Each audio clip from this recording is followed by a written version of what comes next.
ಎಲ್ಲರಿಗೂ ನಮಸ್ಕಾರ. ಸಕಡಾಂಕೆ ನಮಸ್ಕಾರ. ಯುಗಾದಿಂದ ಆರಂಭಗೊಳಿಸಿ ಇಂದಿನ ತನಕ ಏನಾದರೂ ಒಂದು ವ್ಲಾಗನ್ನು ಮಾಡ್ತಾ ಇರಬೇಕು. ಅದು ಅಡುಗೆ ಆಗಲಿ ಅಥವಾ ಎಲ್ಲಾದರೂ ನಾನು ಹೋಗಿದ್ದಾಗಲಿ ತಿರುಗಾಡಿದ್ದಾಗಲಿ ಹಾಕ್ತಾ ಇರಬೇಕು ಅಂತೇಳಿ ಹೇಳಿ ಎಣಿಸಿದ್ದೆ. ಏನೋ ಒಂದು ಆಗ್ತಾ ಇದೆ, ಖುಷಿ ಆಗ್ತಾ ಇದೆ. ನಿಮ್ಮೆಲ್ಲರ ಕೂಡ ಒಂದು ಉತ್ತಮವಾದಂಥ ಪ್ರೋತ್ಸಾಹ ಕೂಡ ಸಿಗ್ತಾ ಇದೆ. ಇದು ಹೀಗೆ ಸಿಗಲಿ ಅಂತೇಳಿ ಹೇಳ್ತಾ ಇಂದಿನ ಒಂದು ದಿನ ನಾನು ಏನು ಮಾಡಿದೆ, ಏನು ಅಡುಗೆಯನ್ನು ಮಾಡಿದೆ, ಅದೇ ರೀತಿ ಏನು ತಿಂಡಿಯನ್ನು ಮಾಡಿದೆ ಅಂತೇಳಿ ಹೇಳಿ ತಿಳಿಸೋದಕ್ಕಾಗಿ ಒಂದು ವಿಡಿಯೋವನ್ನು ಮಾಡ್ತಾ ಇದ್ದೇನೆ. ಸೊ ಬೆಳಗ್ಗೆ ಉದ್ದಿನ ದೋಸೆಯನ್ನು ಇವತ್ತು ಮಾಡ್ತಾ ಇದ್ದೇನೆ. ಉದ್ದಿನ ದೋಸೆ ನಿಮಗೆಲ್ಲರಿಗೂ ಗೊತ್ತೇ ಇದೆ.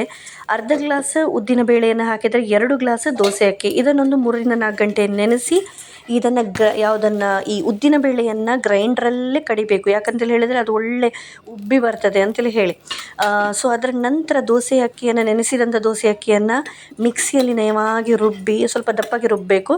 ಅದನ್ನು ಮತ್ತೆ ಗ್ರೈಂಡ್ರಲ್ಲಿ ಈ ಉದ್ದಿನ ಬೇಳೆ ಜೊತೆ ಹಾಕಿ ಅದನ್ನು ನುಣ್ಣಗೆ ಅರೆದು ಅದರ ಮೇಲೆ ಒಂದು ಸ್ವಲ್ಪ ಉಪ್ಪನ್ನು ಹಾಕಿ ಇಟ್ಟರೆ ಮರುದಿನಕ್ಕೆ ಒಳ್ಳೆಯ ಒಂದು ಉದ್ದಿನ ದೋಸೆಗೆ ಹಿಟ್ಟು ರೆಡಿ ಆಗ್ತದೆ. ಸೊ ದೋಸೆಯನ್ನೆಲ್ಲ ತೆಗೆದು ಆಯಿತು. ಅದರ ನಂತರ ಚಟ್ನಿಯನ್ನು ಮಾಡ್ತಾ ಇದ್ದೇನೆ. ಇವತ್ತು ನಾನು ಹಿಂಗಿನ ಚಟ್ನಿಯನ್ನು ಮಾಡ್ತಾ ಇದ್ದೇನೆ. ಇಂಗು ಚಟ್ನಿ ಅಂತೇಳಿ ಹೇಳಿದರೆ ನಮ್ಮ ಜೀವಕ್ಕೂ ಕೂಡ ಒಳ್ಳೆಯದು ಅಂತೇಳಿ ಹೇಳಿ. ಇದನ್ನು ಹೇಗೆ ಮಾಡೋದಪ್ಪ ಅಂತೇಳಿ ಹೇಳಿದರೆ, ತೆಂಗಿನ ಎಣ್ಣೆಯಲ್ಲಿ ಹಿಂಗನ್ನು ಅರಳಿಸ್ಕೊಳ್ಬೇಕು. ಅದಕ್ಕೆ ಒಂದು 2 ಹಸಿಮೆಣಸನ್ನು ಹಾಕಿದೆ, ಹುಳಿಯನ್ನು ಹಾಕಿದೆ, ಉಪ್ಪನ್ನು ಹಾಕಿದೆ, ತೆಂಗಿನ ತುರಿಯನ್ನು ತುರಿದೆ.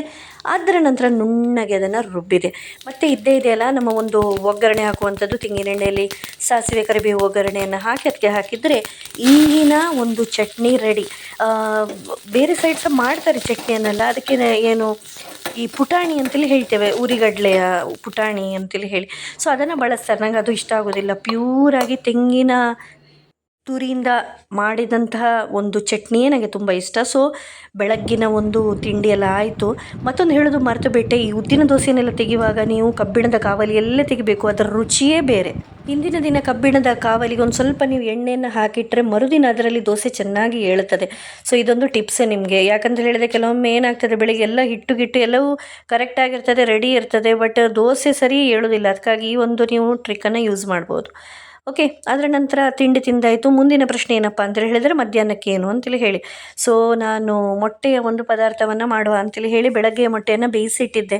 ಬಟ್ ಮೊಟ್ಟೆ ಅಂತೇಳಿ ಹೇಳಿದರೆ ಈ ತೆಂಗಿನ ತುರಿಯನ್ನೆಲ್ಲ ಹಾಕಿ ಹೋಲ್ ಗರಂ ಮಸಾಲವನ್ನೆಲ್ಲ ಹುರಿದು ಹಾಗೆ ಮಾಡುವ ಅಂತೇಳಿ ಹೇಳಿ ಎಣಿಸಿದ್ದು. ಬಟ್ ಹೇಗೆ ಟೈಮ್ ಹೋಯ್ತು ಅಂತೇಳಿ ಗೊತ್ತಾಗಲಿಲ್ಲ. ಸೊ ಕಡೆಗೆ ಹುಡಿಯನ್ನು ಹಾಕಿ ಹೀಗೆ ಒಂದು ಮೊಟ್ಟೆಯ ಒಂದು ಮಸಾಲೆಯನ್ನು ಮಾಡುವ ಅಂತೇಳಿ ಹೇಳಿ ಡಿಸೈಡ್ ಮಾಡಿದೆ. ಯಾಕಂತೇಳಿ ಹೇಳಿದರೆ ಇನ್ನು ಸ್ವಲ್ಪವೇ ದಿನಗಳಲ್ಲಿ ಈ ರಥೋತ್ಸವ ಕೂಡ ಬರ್ತಾ ಇದೆ. ಸೊ ಇವತ್ತು ತಿಂದದ್ದಷ್ಟೇ, ಇನ್ನೂ ರಥೋತ್ಸವ ಮುಗಿಯುವ ತನಕ ಇನ್ನು ಯಾವುದೇ ನಾನ್ ವೆಜ್ ಆಗಲಿ, ಮೊಟ್ಟೆಯನ್ನಾಗಲಿ, ಮೀನನ್ನಾಗಲಿ ತಿನ್ನಲಿಕ್ಕಿಲ್ಲ. ನಮ್ಮೂರ ಸಂಭ್ರಮದ ತೇರು ಆರಂಭಗೊಳ್ಳಲಿದೆ. ಏನೇನು 2-3 ದಿನ ಇದೆ ಅಷ್ಟೇ. ಸೊ ಇದನ್ನು ಮಾಡುವಂಥದ್ದು ತುಂಬ ಸುಲಭ. ನೀರುಳ್ಳಿ, ಅದೇ ರೀತಿ ಟೊಮೆಟೊ, ಹಸಿಮೆಣಸು, ಕೊತ್ತಂಬರಿ ಸೊಪ್ಪು ಇದೆಲ್ಲ. ಬೇಕಾದರೆ ಜಿಂಜರ್ ಗಾರ್ಲಿಕ್ ಪೇಸ್ಟ್ ಹಾಕ್ಬೋದು. ಬಟ್ ನನಗೆ ಪುನಃ ಮಿಕ್ಸಿಯನ್ನು ಉಪಯೋಗಿಸಲಿಕ್ಕೆ ಬೇಡ, ರಪ ಆಗಿ ಹೋಗಬೇಕು ಅಂತೇಳಿ ಹೇಳಿ ಜಿಂಜರ್ ಗಾರ್ಲಿಕ್ ಪೇಸ್ಟ್ ಹಾಕಲಿಲ್ಲ. ಅದು ತೀರಾ ಆಪ್ಷನಲ್ಲ. ಹಾಕಿದರೆ ಒಳ್ಳೆಯದಾಗ್ತದೆ, ಹಾಕದಿದ್ದರೆ ಅಂಥದ್ದೇನು ದೊಡ್ಡ ಡಿಫ್ರೆನ್ಸ್ ಅಂತೇಳಿ ಹೇಳಿ ಏನು ಬೀಳುವುದಿಲ್ಲ.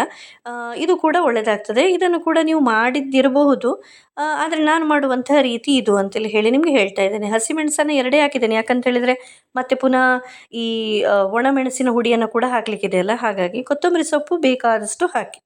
ಇದು ದಪ್ಪಗೆ ಕೂಡ ಮಾಡ್ಬೋದು, ತೆಳುವಾಗಿ ಕೂಡ ಮಾಡ್ಬೋದು. ನಾನು ವೈಟ್ ರೈಸನ್ನು ಇವತ್ತು ಮಾಡ್ತಾ ಇರುವಂತಹ ಕಾರಣ ಇದನ್ನೊಂದು ಸ್ವಲ್ಪ ತೆಳುವಾಗಿಟ್ಟಿದ್ದೇನೆ ಅಂತೇಳಿ ಹೇಳಿದರೆ ಮತ್ತೆ ಪುನಃ ಬೇರೆ ಸಾರು ಪಲ್ಯ ಏನೂ ಇಲ್ಲ, ಇದಷ್ಟೇ ಮೊಟ್ಟೆ ಪದಾರ್ಥ ಅಷ್ಟೇ. ಹಾಗಾಗಿ ನಾನು ಏನು ಮಾಡಿದೆ, ಒಂದು ಸ್ವಲ್ಪ ಅದನ್ನು ತೆಳುವಾಗೆ ಇವತ್ತು ಮಾಡಿದ್ದೇನೆ. ಸೊ ತೆಂಗಿನ ಎಣ್ಣೆಯನ್ನು ಇಟ್ಟು ಅದರಲ್ಲಿ ನೀರುಳ್ಳಿಯನ್ನು ಹಾಕಿದೆ. ಸೊ ನೀರುಳ್ಳಿ ಸ್ವಲ್ಪ ಜಾಸ್ತಿ ಆಯ್ತೇನೋ ಅಂತೇಳಿ ಹೇಳಿ ಅನಿಸಿತು ನನಗೆ ಇದು ಹಾಕುವಾಗ. ಬಟ್ ಪರವಾಗಿಲ್ಲ, ಎಣ್ಣೆ ಕಡಿಮೆ ಆದರೂ ಪರವಾಗಿಲ್ಲ, ಜಾಸ್ತಿ ಆಗೋದು ಬೇಡ ಅಂತೇಳಿ ಹೇಳಿ ಅಲ್ಲೇ ಒಂದು ಕರಿಬೇವಿತ್ತು, ಆ ಕರಿಬೇವಿನ ಎಲೆಯನ್ನು ಕೂಡ ಹಾಕಿದೆ. ಸೊ ಇನ್ ಬಿಟ್ವೀನ್ ಟೈಮ್ ಸಿಗುವಾಗ ಅಂತೇಳಿ ಹೇಳಿದರೆ ಇದನ್ನು ಸ್ಟರ್ ಮಾಡುವಂಥದ್ದು. ಮಧ್ಯದಲ್ಲಿ ಈ ಕಸ ಗುಡಿಸೋದು, ಅದೇ ರೀತಿ ಬೇರೆ ನಮ್ಮದೆಲ್ಲ ಬಿಟ್ಟು ಕೆಲಸ ಎಲ್ಲ ಮಾಡ್ತಾ ಇದ್ದೆ. ಸೊ ಇಲ್ಲಿ ಹಸಿಮೆಣಸು ಮತ್ತು ಟೊಮೆಟೊವನ್ನು ಜೊತೆಯಲ್ಲಿ ಹಾಕಿದೆ. ಟೊಮೆಟೊವನ್ನು ಹಾಕಿದ ಹಾಗೆ ಕೂಡಲೇ ಹಾಕಬೇಕಾದದ್ದು ಉಪ್ಪು ಮತ್ತು ಹಳದಿಯನ್ನು ಅದರ ಜೊತೆ ಹಾಕಿ ಮತ್ತೊಮ್ಮೆ ಸ್ಟರ್ ಮಾಡಿ ಅದನ್ನು ಮುಚ್ಚಿಟ್ಟೆ. ಯಾಕಂತ ಹೇಳಿದರೆ ಹಳದಿಯನ್ನು ಮತ್ತೆ ಹಾಕಿದರೆ ಅದು ಒಂಥರ ಅದರ ವಾಸನೆ ಹಾಗೆ ಉಳಿತದೆ.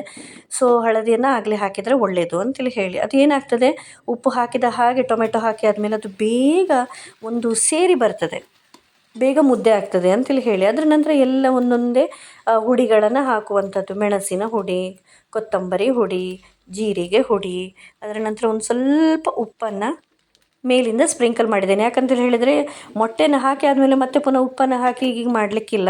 ಮೊಟ್ಟೆನ ಹಾಕಿ ಆದಮೇಲೆ ಮುಗಿದು ಹೋಯಿತು. ಹಾಗಾಗಿ ಒಂದು ಸ್ವಲ್ಪ ಉಪ್ಪನ್ನು ನೀವು ಹಾಕಿ ಬೇಕಾದಷ್ಟೇ ತೆಳ್ಳಗೆ ಮಾಡಿಕೊಂಡು ಅದರಲ್ಲಿ ಮೊಟ್ಟೆಯನ್ನು ಹಾಕಿ ಮೇಲೆ ಕೊತ್ತಂಬರಿ ಸೊಪ್ಪನ್ನು ಹಾಕಿದರೆ ಮುಗಿದು ಹೋಯಿತು. ಟೇಸ್ಟ್ ಕೂಡ ಆಯಿತು, ಊಟಕ್ಕೂ ಚೆನ್ನಾಗಾಗ್ತದೆ, ಪ್ಲಸ್ ಎಲ್ಲರೂ ಇಷ್ಟಪಡ್ತಾರೆ ಕೂಡ. ನೆಕ್ಸ್ಟ್ ಟೈಮ್ ನಾನು ಮಾಡುವಂತಹ ಬೇರೆ ಮೊಟ್ಟೆ ಮಸಾಲವನ್ನು ಕೂಡ ನಿಮಗೆ ಹೇಳಿಕೊಡ್ತೇನೆ, ಅದು ಯಾವ ರೀತಿ ಅಂತೇಳಿ ಹೇಳಿ.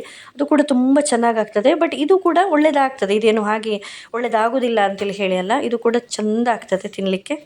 ಸೊ ಇದಾಗಿತ್ತು ಇವತ್ತಿನ ನಮ್ಮ ಮನೆಯಲ್ಲಿ ನಾವು ಮಾಡಿದಂತಹ ಅಡುಗೆ, ಅದೇ ರೀತಿ ಬೆಳಗಿನ ಬ್ರೇಕ್ಫಾಸ್ಟ್. ಸೊ ನೀವೇನು ಮಾಡಿದ್ರಿ, ಯಾವ ಅಡುಗೆನ ಮಾಡಿದ್ರಿ, ಯಾವ ಬ್ರೇಕ್ಫಾಸ್ಟನ್ನು ಮಾಡಿದ್ರಿ ಅಂತೇಳಿ ತಿಳಿಸಿ. ಹಾಗೆ ಪ್ರತಿನಿತ್ಯ ನಾನು ಪೋಸ್ಟ್ ಮಾಡ್ತಾ ಇರುವಂಥ ವೀಡಿಯೋಸ್ಗಳನ್ನು ನೋಡಿ ಲೈಕನ್ನು ಕೊಡಿ, ಚಾನಲನ್ನು ಸಬ್ಸ್ಕ್ರೈಬ್ ಮಾಡಿ ಅಂತೇಳಿ ಹೇಳ್ತಾ ಈ ಒಂದು ವ್ಲಾಗನ್ನು ನಿಲ್ಲಿಸ್ತಾ ಇದ್ದೇನೆ. ಅದ್ಭುತವಾದಂಥ ಪರಿಮಳ ಸೂಸ್ತಾ ಇದೆ, ಮನಸ್ಸು ಖುಷಿ ಆಗ್ತಾ ಇದೆ. ಯಾಕಂತೇಳಿ ಹೇಳಿದರೆ ಒಂದು ಒಳ್ಳೆಯ ಅಡುಗೆ ಆಯ್ತಲ್ಲ ಮಧ್ಯಾಹ್ನಕ್ಕೆ ಅಂತೇಳಿ ಹೇಳಿ. ಸೊ ಅಂತೂ ಇಂತೂ ನಿಮಗೆ ಗೊತ್ತಿಲ್ಲದ ಅಡುಗೆಗಳನ್ನು ನಾನು ಮಾಡ್ತಾ ಇರ್ತೇನೆ, ಪೋಸ್ಟ್ ಮಾಡ್ತಾ ಇರ್ತೇನೆ, ನೋಡ್ತಾ ಇರಿ ಅಂತೇಳಿ ಹೇಳ್ತಾ ಎಲ್ಲರಿಗೂ ಕೂಡ ಧನ್ಯವಾದಗಳು. Thank you, bye bye, Tata.